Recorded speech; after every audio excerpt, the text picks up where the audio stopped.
Assalamualaikum warahmatullahi wabarakatuh. Waalaikumsalam warahmatullahi wabarakatuh.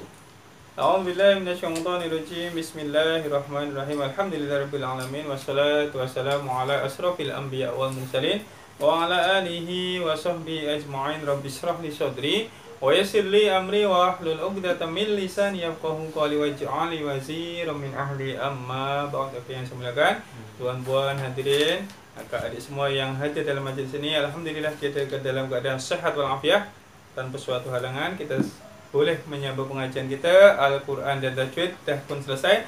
Kita sambung pengajian kita tentang hadis-hadis Rasulullah SAW, tentang ilmu, zikir dan doa-doa Rasulullah yang Rasulullah amalkan sehari-hari. Oke, kita sambung lagi.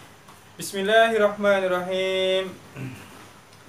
An Amr ibn Abbasah radhiyallahu anhu qala li Rasulullah sallallahu alaihi wasallam, inna aqraba ma yakunu rabbu minal abdi jawful lailil akhir fa in istata'ta an takuna mimman yadhkurullah fi tilka sa'ati fakun.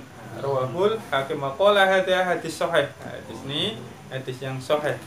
Jadi makna dari hadis ini bahwa Sayyidina Amr bin Abbas radhiyallahu an telah meriwayatkan bahwa Rasulullah SAW telah berkata kepadanya, sesungguhnya Allah Subhanahu wa taala tersangat hampir dengan hambanya. Maknanya Allah ini dekat sangat dengan hambanya pada bagian akhir daripada malam. Maknanya sepertiga malam yang akhir, Allah ini dekat. Sebagian hadis turun pada langit-langit bumi, maksudnya dekat dengan hamba-hambanya. Maka sekiranya kamu mampu, maka hendaklah kamu berzikir kepada Allah Subhanahu wa taala pada waktu tersebut, ya. Waktu sepertiga malam yang akhir, Allah turun pada langit-langit bumi, maka pada waktu tersebut perbanyaklah zikir kepada Allah. Sebab Allah ini dekat dengan kita, menyaksikan kita. Jadi kalau kita berdoa pun, maka InsyaAllah Allah akan kabulkan atau Allah akan dengar doa-doa kita, baik urusan dunia maupun doa-doa urusan akhirat, ya. Doa tentang kebaikan dunia dan doa kebaikan akhirat. InsyaAllah Allah akan lebih dengar doa kita. Maknanya waktu tersebut adalah waktu mustajab doa, ya. Sepertiga malam yang akhir, sebab Allah turun pada langit-langit bumi dan mendengar apa saja keluhan hambanya pada waktu itu. Kalau bolehlah kita mampu, berzikirlah pada Allah pada waktu tersebut. Wallahu a'lam bishawab. Sambung lagi hadis berikutnya. Paham hadis ini, ya? Ya, Allah turun atau Allah dekat pada hambanya pada waktu malam, sepertiga malam yang akhir, waktu malam yang akhir.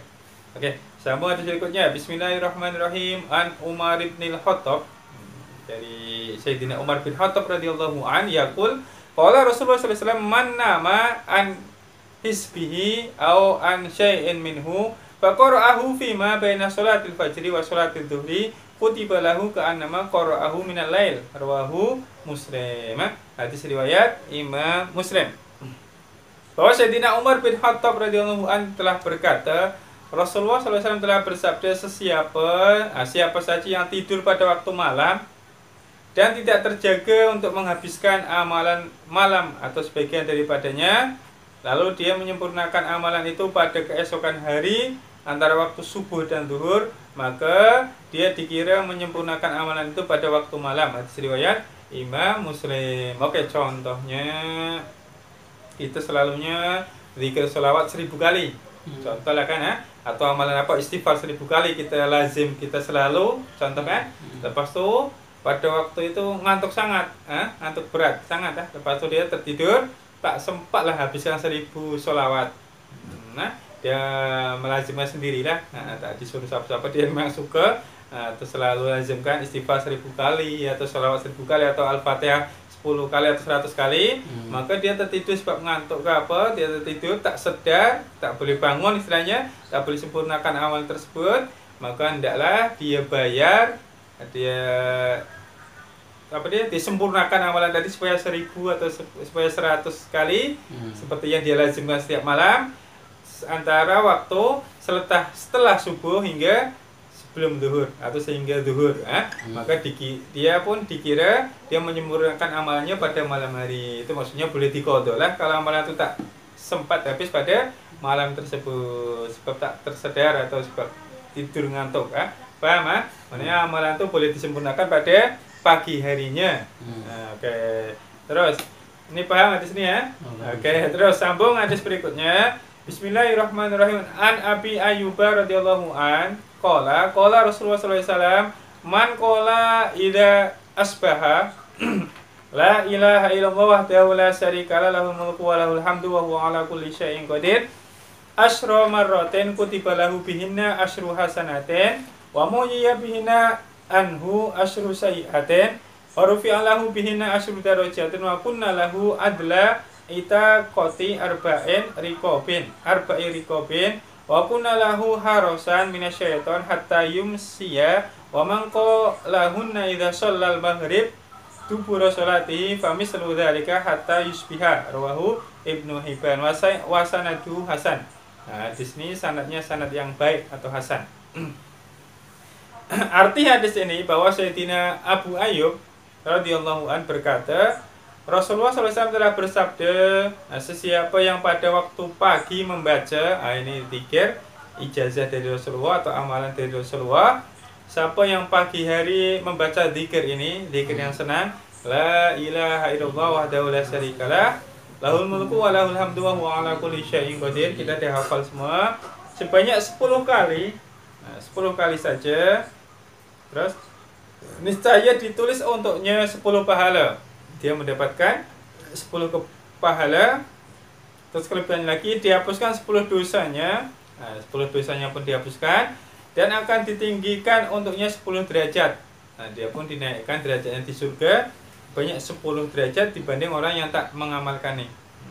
Ganjaran untuknya adalah seperti memerdekakan 4 orang hamba, seperti memerdekakan 4 orang budak hamba saya yang dibeli kita, yang kita beli. Maknanya pahalanya luar biasa lah.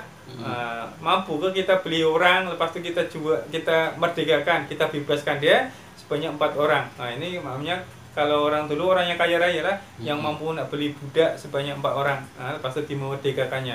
Maknanya pahalanya luar biasa. Seakan-akan kita memerdekakan 4 orang hamba sahaya atau budak. Terus dan dia dipelihara daripada syaitan sehinggalah ke petang. Dia dijaga daripada bisik-bisik setan atau was-was setan atau godaan-godaan setan hingga petang hari.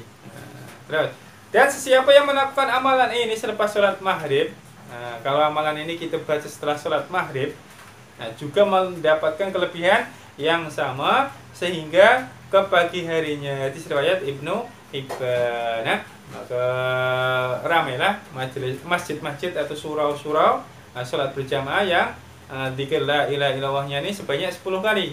Sebab ini berdasarkan hadis ini. Itulah kelebihannya kalau kita baca dzikir ini sebanyak 10 kali ya, lepas istighfar 3 kali. Tempat selalunya sebagian lah, mungkin tak semua tempat sebagian tempat nih mengamalkan la ilaha illallah wahdahu la syarikalah lahul mulku wa lahul hamdu wa huwa ala kulli syai'in qadir sebanyak 10 kali. Itulah fadilahnya.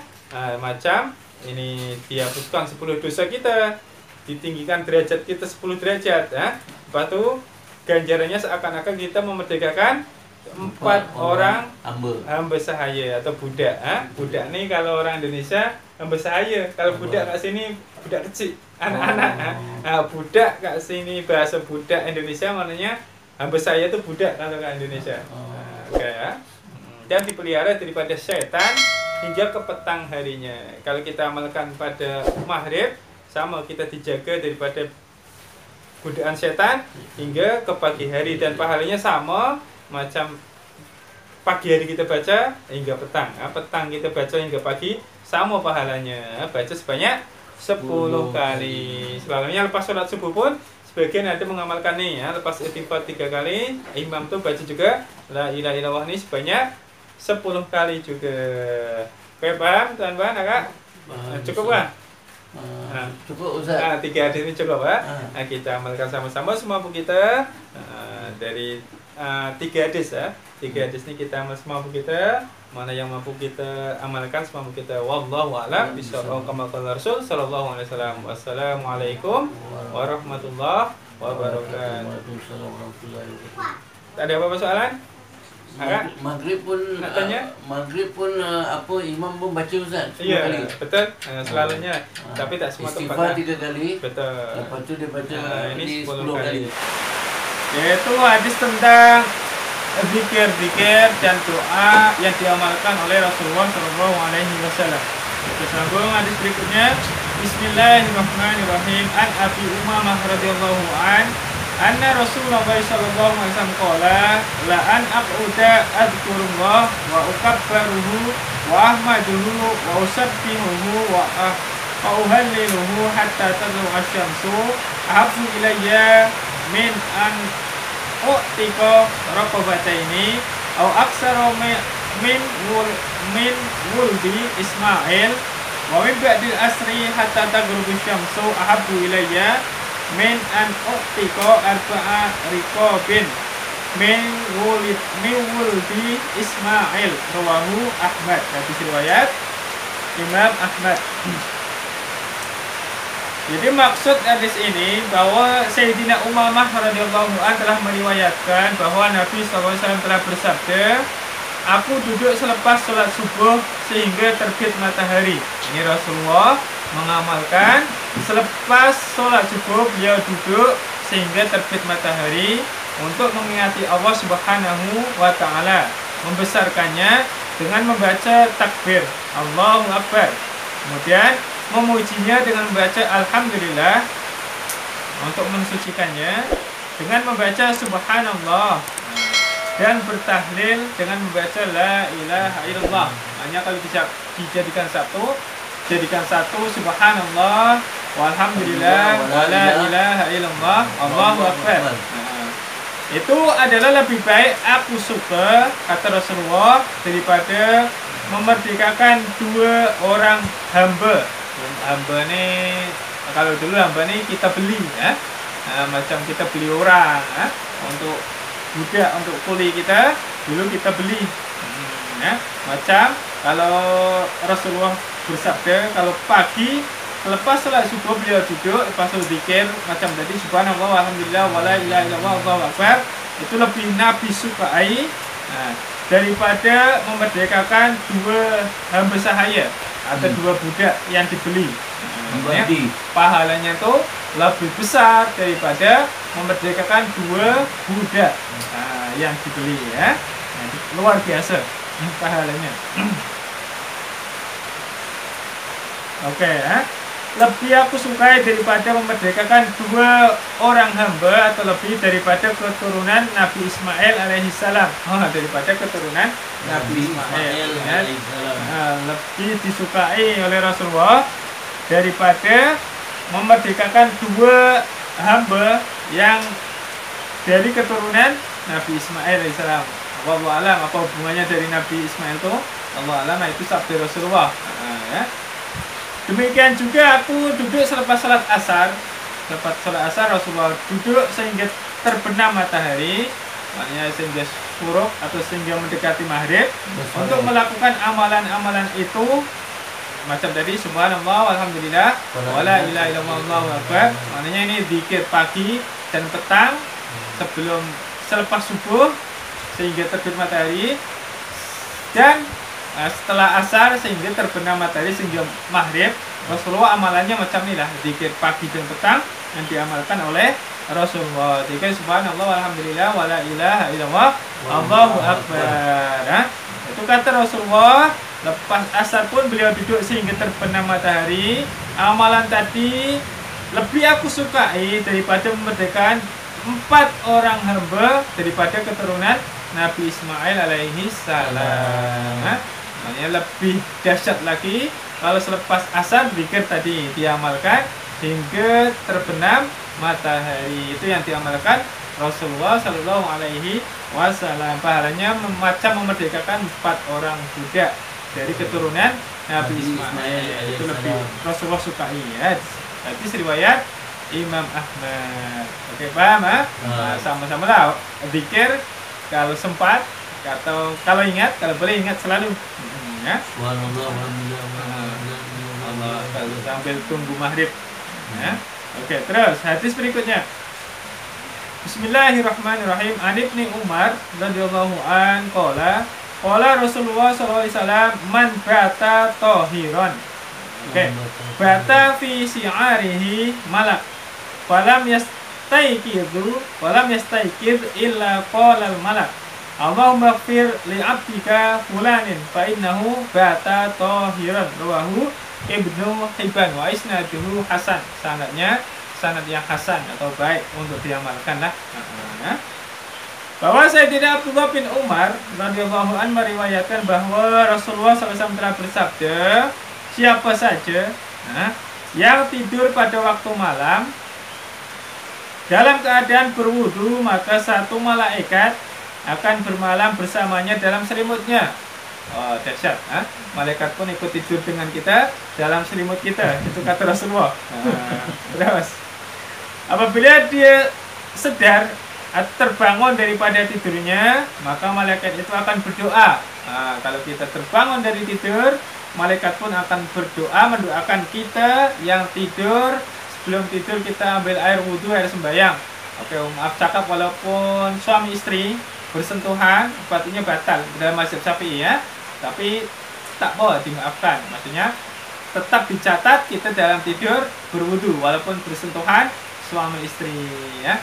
Nah, tapi maaf cakap kalau selepas hubungan suami istri, hubungan badan maaf cakap lah ya, maka sebelum tidur ambil air wudu lagi. Itu terbaik sunnah Rasulullah lah. Setelah hubungan suami istri malam hari, kalau boleh sebelum tidur, seperti yang malam Rasulullah ambil air wudhu lagi. Lepas itu tidur tersentuh lagi, dimaafkan. Maknanya macam kita tidur dalam air wudhu. Maka kita akan betul, maka kita akan dikawankan oleh malaikat tidur bersama kita dalam selimut, ikut dalam selimut kita lah. Bahwa alam malaikat itu tidur kita tak tidur lah ya. Dia ikut dalam selimut kita, sehingga kalau kita terbangun dari tidur kita, maka malaikat akan mendoakan kita. Macam mana doa malaikat tadi? Ya Allah, ampunilah hambamu ini karena dia telah tidur dalam keadaan berwudu atau bersuci. Hadis riwayat Imam Ibnu Hibban. Hadisnya sanadnya hasan. Baik untuk diamalkan. Boleh dipercaya istilahnya kan? Oke, boleh dipakai amalan ini. Termasuk sunnah Rasulullah jika nak tidur mengambil air sembahyang atau air wudhu walaupun kita tersentuh suami istri ya, atau tengah duduk kentut, tak apalah, teruskan tidur je, tak apa, tak payah wudhu lagi ya. Dia dikira dalam air wudhu. Kadang dah malamnya ada kentut, biarlah teruskan saja tidur ya. Dia dikira dalam tidur dalam air wudhu. Cukup satu lagi kan cukup kan? Bismillahirrahmanirrahim. An Ibnu Umar radhiyallahu anhu yaqul qala Rasulullah sallallahu alaihi wasallam man syarruhu ayyang dzura ila yaumil qiyamah ka'annahu ra'yu 'ainil fal yaqra'u idza syamsu kuwirat idza samaa'un fatarat wa idza samaa'un syaqqat. Rawahu At-Tirmidzi wa qala hadza hadis hasan gharib.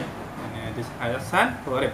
Maksud dari hadis ini bahwa Sayyidina Abdullah bin Umar radhiyallahu anhu telah berkata, Rasulullah SAW telah bersabda, siapa saja yang ingin melihat keadaan hari kiamat, apa yang terjadi pada hari kiamat, lepas itu bagaimana kejadiannya, apa saja ceritanya dalam hari kiamat tersebut, seolah-olah dia melihat dengan matanya sendiri, seakan-akan dia menyaksikannya dengan mata kepalanya sendiri. Maka kata Rasulullah, hendaklah dia membaca surah At-Takwir. Surah apa? At-Takwir. Maknanya di dalam surah tersebut menceritakan tentang kejadian-kejadian hari kiamat. Kalau kita nak paham sangat apa yang terjadi pada hari kiamat nanti, yang mesti terjadinya hari akhir nanti, maka bacalah surah At-Takwir dengan maknanya ya, supaya paham apa kejadian pada hari kiamat. Kemudian baca lagi surah Al-Infitar, sama dia menceritakan tentang hari kiamat, dan surah Al-Insyikok ya 3 surah ini, karena surah-surah tersebut menerangkan tentang kejadian-kejadian hari kiamat, apa saja kejadiannya, ceritanya apa saja pada hari kiamat nanti. Nah, bacalah 3 surah ini ya. Hadis riwayat At-Tirmidzi ya. Jadi sempatkanlah kalau ada waktu, kalau nak tahu apa saja dahsyatnya hari kiamat, siksanya hari kiamat, susahnya, macam mana ceritanya, pedihnya, bacalah 3 surat ini beserta maknanya supaya paham ya. Nah, supaya tujuan dia supaya kita menambah iman kita ya, supaya kita takut buat maksiat, sebab ada hari kiamat. Kita ini tak hidup selamanya kat dunia ni ya. Jadi bandingannya kita hidup di dunia dengan kelak hidup di akhirat ni seakan-akan cuma 8 menit saja kita hidup di dunia ini. 8 menit, macam kita singgah ke kedai beli makanan, lepas tu balik saja, selama 8 menit saja kita hidup di dunia ini. Kalau dibanding lamanya hidup ke akhirat, jadi setelah mati nanti hidup lagi. Bukan nak duduk kat kubur selamanya, bukan nak tinggal kubur selamanya. Nanti setelah hari kiamat dibangkitkan lagi, hidupkan lagi. Itu lamanya kalau dibandingkan.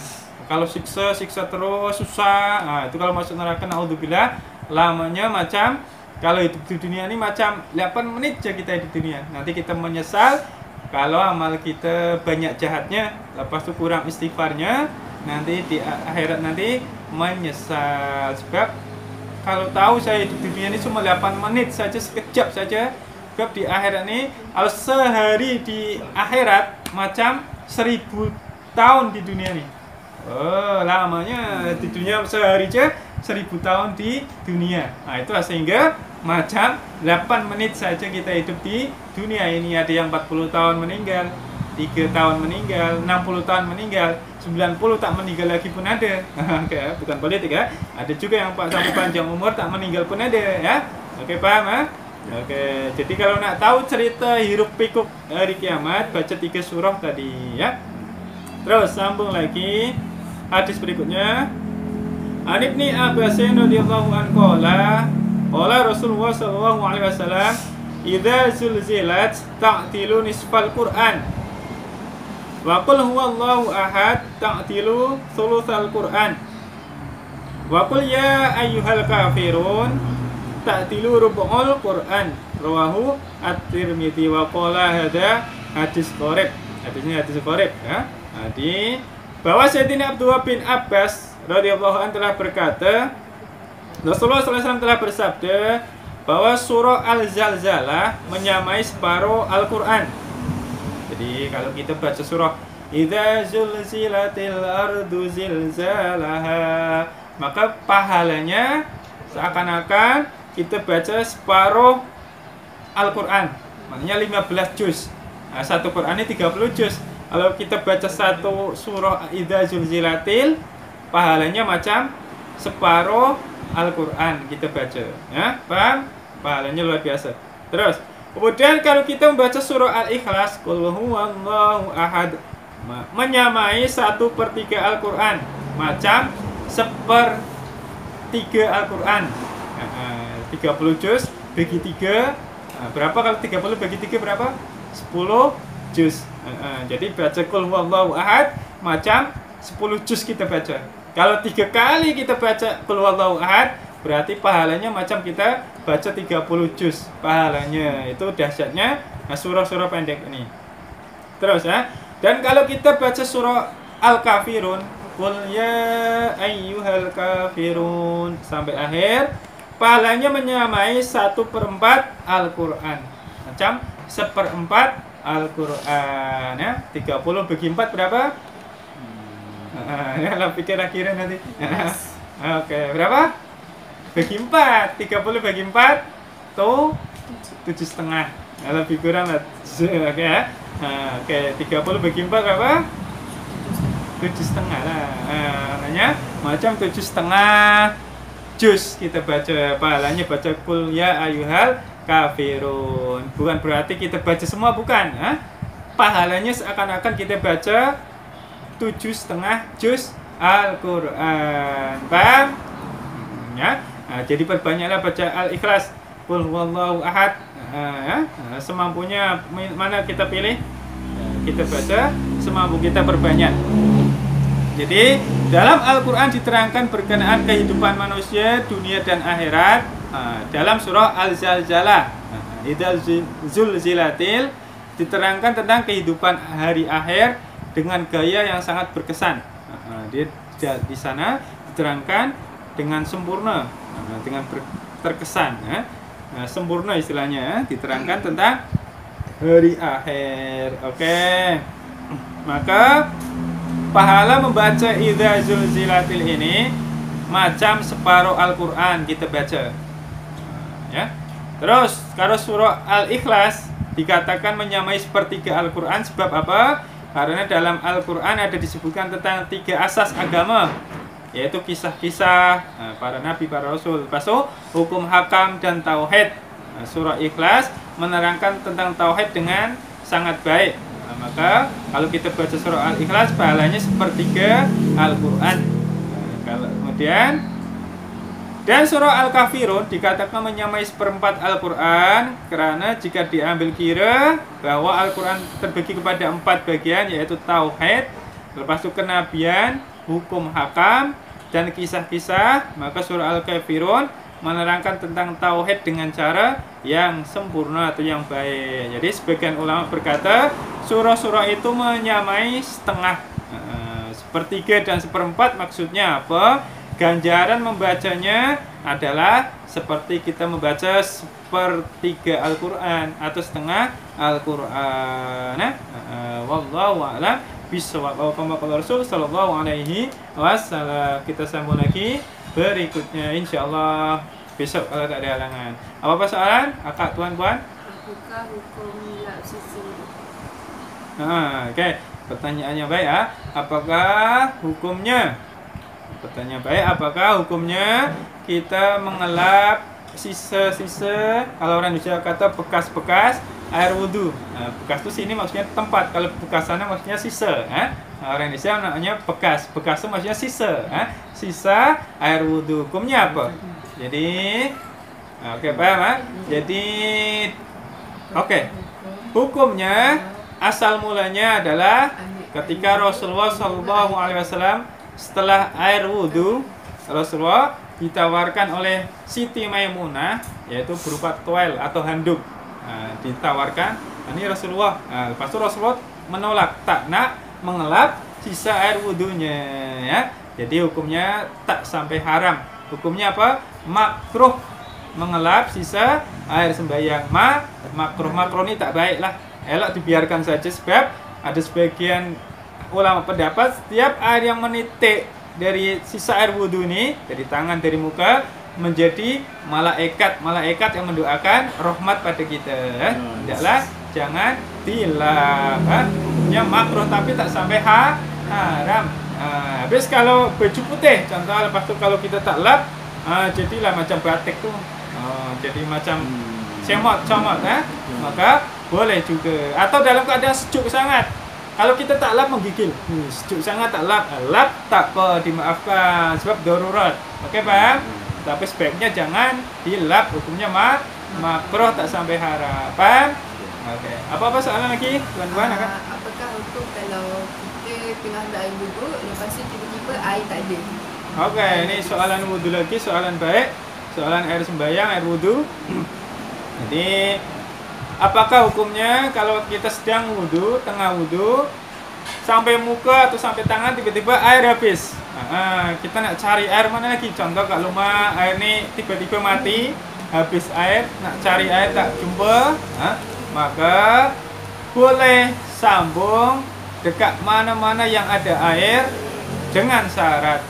Ada syaratnya kalau nak sambung tempat lain. Contoh di sini air habis di rumah ni, nak cari ke rumah jiran tetangga yang ada air, syaratnya kalau nak disambung berikutnya, contoh sampai tangan dah.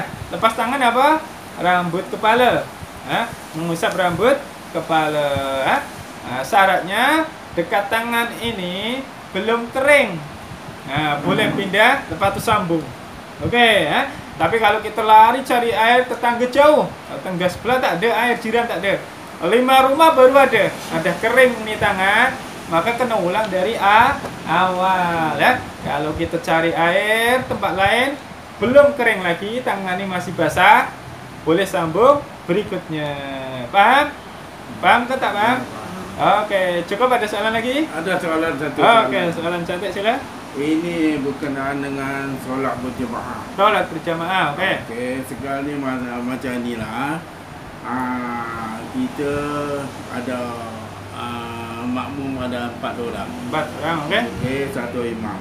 Jadi sekarang imam tu dia tengah solat, habis tu dia terkentut lah. Oke. Jadi masalah makmum ni macam mana? Dia nak teruskan ke macam mana? Nah, ikut siapa makmum nih? Aha. Oke, cantik soalan nih. Oke, ini sering terjadi ya.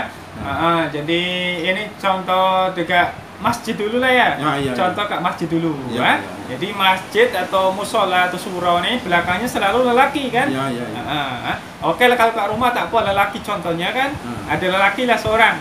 Nah, lelaki eloknya sebaiknya belakang imam. Jangan belakang sangat lelaki, belakang imam. Nah, ini kalau kat masjid ke belakang imam berjamaah, imam kentut. Nah, contohlah. Oke. Maka imam terus keluar. Nah, keluar, yang belakang ini maju 1 langkah, 2 langkah. Lepas itu teruskan jadi imam. Dalam hati niat, aku niat jadi imam.